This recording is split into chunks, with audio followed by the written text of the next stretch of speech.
Bonjour à tous, moi je suis Philippe Faymandi, je suis clinicien. Alors je ne suis pas neurologue, personne n'est parfait. Je suis médecin nutritionniste et je travaille au CHU de Limoges avec le professeur Jésus, anciennement dans l'équipe du professeur des sports pour ceux qui l'ont connu. Je vais vous présenter donc les travaux de Thibaut Vernier, c'est un interne en médecine qui a été encadré dans le cadre d'un Master 2 au sein de notre unité et qui ne pouvait pas présenter ses travaux aujourd'hui, donc portant sur le statut nutritionnel et neurologique des patients avec une SLA, selon l'initiation précoce ou tardive d'une VNI, et puis on a fait également une étude de facteurs associés et puis une étude de survie. Donc là, je ne vous apprends rien, je pense, concernant l'atteinte systématique des muscles respiratoires au décours de cette pathologie, qui va créer un certain nombre de complications, à savoir l'insuffisance respiratoire, les pneumopathies, alors pas forcément de façon directe, mais il peut y avoir un facteur aggravant du fait d'une inefficacité de l'atout, par exemple, quand on va avoir une dysphagie, des troubles de la déglutition. Et puis, c'est un critère pronostic majeur de survie, cette atteinte respiratoire, d'ailleurs, c'est ce qui fait le lit de la survie.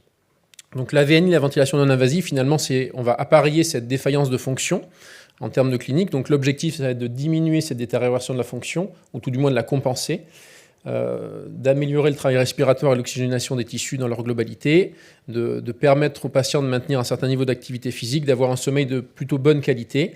Ça fait partie des soins de support, comme on peut le faire également en nutrition avec la gastrostomie par exemple. Et puis l'objectif, ça serait d'essayer d'améliorer peut-être la survie, mais surtout la qualité de vie des patients.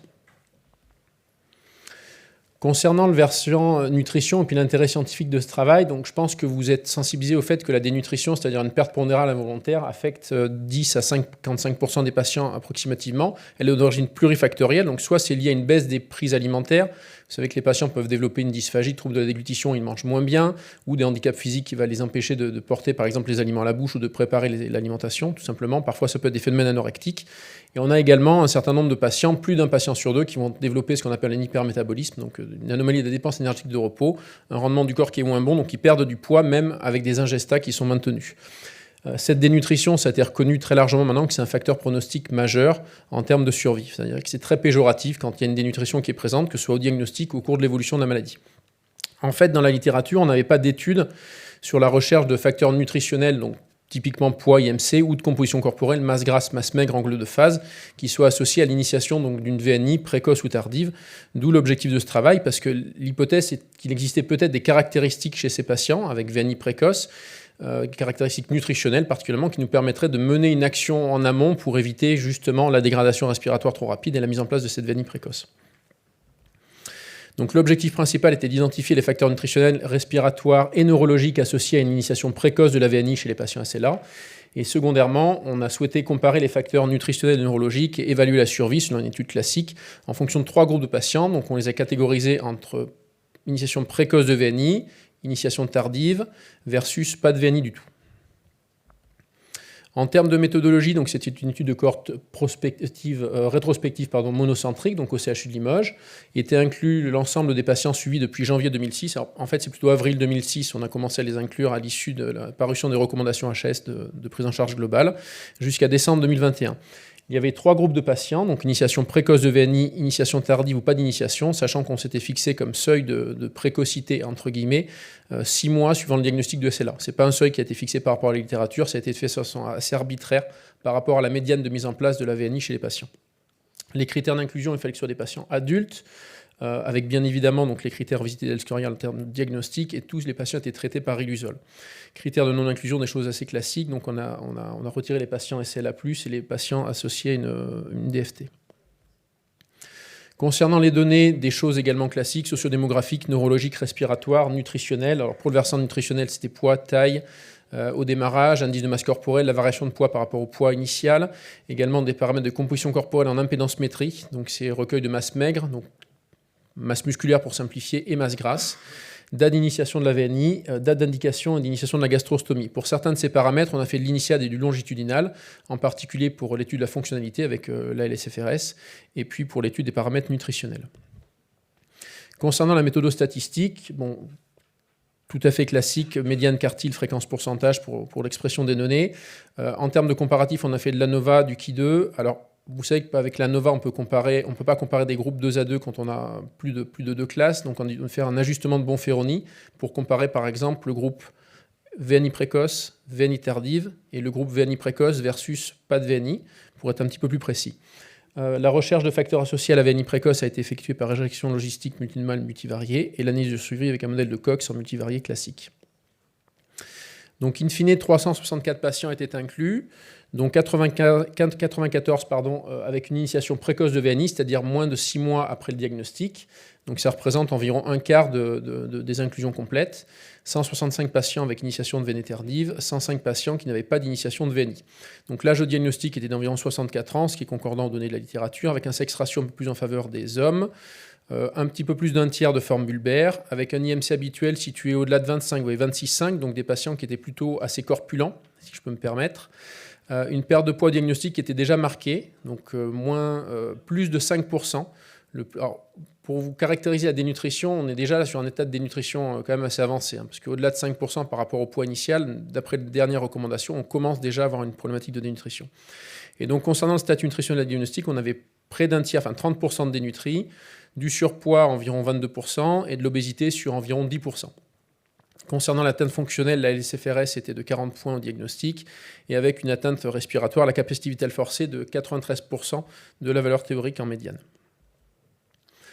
Concernant l'objectif principal, à savoir les facteurs qui étaient associés à une initiation précoce de la VNI, donc là je vous ai présenté uniquement l'analyse multivariée finale, sinon c'était beaucoup trop long.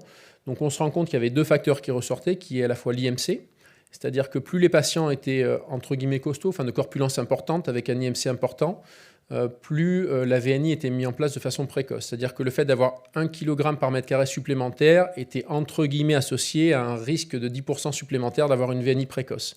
Alors pour discuter ça tout de suite, ça s'explique probablement par le fait que le fait d'avoir un surpoids ou une obésité est elle-même un facteur de risque d'insuffisance respiratoire restrictive, d'atteinte diaphragmatique, etc., qui va amener un appareillage respiratoire beaucoup plus fréquent. Et puis, de façon tout à fait logique, le fait d'avoir une fonction respiratoire moins altérée était plutôt protectrice, ce qui est normal puisque la capacité vitale forcée, enfin en tout cas l'altération profonde de ce paramètre, est un des critères de mise en place d'une VNI. Donc globalement, quand ils avaient 1% de plus de CVF par rapport à la valeur théorique, ils avaient 4% entre guillemets de risque en moins d'avoir une VNI précoce. Concernant l'étude de la VNI précoce versus pas de VNI, oui, donc ça je vous l'ai dit, il y avait l'IMC et la CVF. Et quand on regarde VNI précoce versus VNI tardive, il y avait uniquement le facteur CVF qui ressortait. À propos des objectifs secondaires, donc on a souhaité voir s'il y avait des caractéristiques différentes en termes de fonctionnalité, d'atteinte respi, d'atteinte neurologique, d'atteinte nutritionnelle entre ces groupes de patients. Donc lorsqu'on compare les patients avec une initiation précoce de VNI versus initiation tardive ou pas d'initiation, il y a plusieurs paramètres qui ressortent. Donc ces patients qu'on va apparier plus rapidement d'un point de vue respiratoire ont au départ une atteinte fonctionnelle beaucoup plus marquée, c'est-à-dire un LSFRS plus bas. Ensuite, ils vont avoir une atteinte fonctionnelle qui va évoluer beaucoup plus rapidement, c'est-à-dire une atteinte, ça va être beaucoup plus péjoratif en termes d'évolution. Ils se détériorent plus rapidement, parce que la pente de la LSFRS est plus marquée pendant le suivi. Ce sont des patients qui sont de corpulence plus importante, donc plus souvent surpoids, obésité, puisque vous voyez l'IMC est plutôt aux alentours de 28,2 kg par mètre carré pour la VNI précoce, versus 26 pour les deux autres groupes. Ces patients sont plus souvent dénutris, donc on se rend compte qu'à l'opposé, le fait d'être plutôt maigre, d'avoir perdu de la masse maigre ou de la masse grasse, c'est également un facteur très mauvais pronostic concernant la mise en place de cette VNI. Ils perdent plus de poids de façon initiale, mais également pendant le suivi. Donc ça, c'est des paramètres qui sont très largement connus en termes d'évolution fonctionnelle et de survie, on l'a montré dans plusieurs études. Maintenant, on sait aussi que le fait de perdre du poids, d'être dénutri, que ce soit au départ ou au cours du diagnostic, c'est-à-dire qu'une absence de prise en charge à ce niveau-là, est plutôt délétère en termes d'évolution de la fonction respiratoire et probablement d'appareillage. Concernant donc l'initiation précoce de VNI versus initiation tardive seule, il y a deux paramètres qui sortaient uniquement sur ces choses-là. C'est les patients étaient plus âgés, c'est-à-dire que plus le patient avance en âge, plus on va avoir tendance à les appareiller rapidement en termes de VNI. Et les patients étaient plus souvent atteints de forme bulbaire, ce qui paraît tout à fait normal et logique, puisqu'à partir du moment où on va avoir une atteinte bulbaire, l'atteinte respiratoire est probablement beaucoup plus marquée dès le départ. Concernant les paramètres de survie, en termes de cohorte, la médiane de survie globale était de 22 mois. Je ne vous ai pas mis les intervalles de confiance, mais peu importe. En termes d'initiation précoce, donc il y a quelque chose qui ressortait, c'est-à-dire qu'en analyse univariée, les patients qui avaient cette initiation précoce de VNI, donc on a vu avant que c'était probablement des patients qui étaient beaucoup plus dégradés, vivaient moins longtemps. C'est-à-dire qu'ils avaient une médiane de survie à 14 mois versus 27 mois pour l'initiation tardive versus 22 mois pour pas d'initiation. Donc ça, c'est uniquement sur l'univarié. Par contre, quand on regarde l'analyse multivariée finale des facteurs associés à la survie, ce caractère, cette périodicité de mise en place de la VNI n'a pas d'impact. Ce qui est assez discordant avec les études qui existent dans la littérature, mais ce sont des études qui généralement vont comparer VNI versus pas de VNI. Là, on avait 3 classes, donc on explique peut-être cette absence d'influence de la périodicité du fait de la présence de ces 3 classes. Donc dans les facteurs associés à la survie, des choses classiques, plus les patients évoluent en âge, moins ils survivent longtemps. Vous voyez un hazard ratio 1,02, donc 2% de risque en plus, entre guillemets, de décéder avec une prise d'un an en âge. Pour une raison qu'on n'explique pas, finalement, le fait d'être un homme était plutôt protecteur dans cette étude. Donc, c'est probablement un biais lié à l'analyse. Il faudra qu'on revoie ça d'un petit peu plus près. Un truc un peu classique concernant la nutrition, on se rend compte également que le fait d'avoir une masse grasse plus importante à l'évaluation initiale, c'est-à-dire un tissu gras, que ce soit sous-cutané ou central, plus développé, est plutôt protecteur en termes de survie. Bien évidemment, le fait d'avoir une évolution fonctionnelle moins marquée au diagnostic est également protecteur, mais ça a été largement démontré dans d'autres études. Et puis également, le fait d'avoir une atteinte respiratoire moins marquée, ou en tout cas une fonction respiratoire plus préservée, est également un facteur plutôt pronostic positif en termes de survie. Pour conclure, donc l'initiation précoce de la VNI, ça concerne un quart des patients. Donc, un quart des patients dans leur globalité, c'est environ 36% des patients mis sous VNI, sachant que ce cut-off de 6 mois est tout à fait discutable. En univarié, donc on a une survie médiane plus courte, puisque globalement, ce sont des patients qui sont plus dégradés au départ, mais il n'y a pas d'association en analyse multivariée. L'atteinte nutritionnelle, neurologique et pneumologique est beaucoup plus importante chez ces patients qu'on va mettre en place précocement sous appareillage respiratoire.